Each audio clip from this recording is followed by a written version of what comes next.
going to show you how to do provisional cast on using a crochet hook and the actual working needle that you'll use to knit the rest of your pattern with.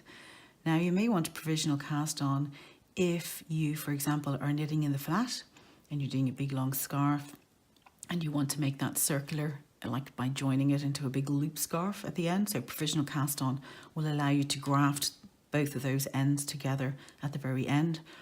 Or if you are doing, say, a bottom-up sweater and you're not sure what length you want to do it at, provisional cast on is great because then you can work down in the opposite direction when you've got it finalised if you want to add extra length. So what we do is we start with your waste yarn and we try and do that in a contrast colour of more or less the same weight as the yarn we are working with. Our needle size for our crochet hook, if we can get it as close as possible to the working needle, you know, 1 US size or 0.5 millimetre is fine. Generally as close as possible will make it as easier. So we're going to make a slip knot to start with our waste yarn, and we're going to put it on our crochet hook.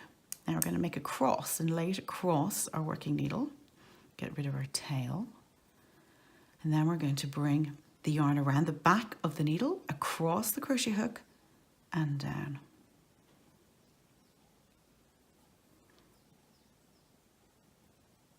And now we need to get our yarn back to the working position again. So between the needle and the crochet hook, around the back of the needle, across the crochet hook and down.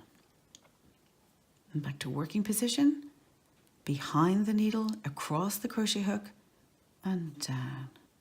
Working position, behind the needle, across the crochet hook and down.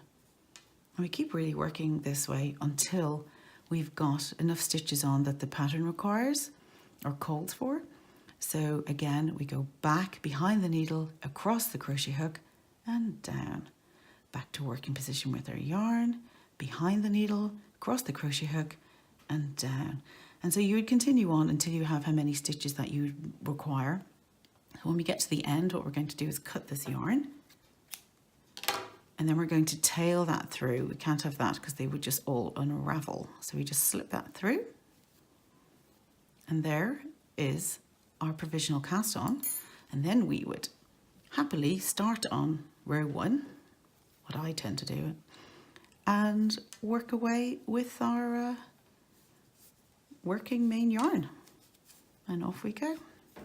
Happy, happy, happy.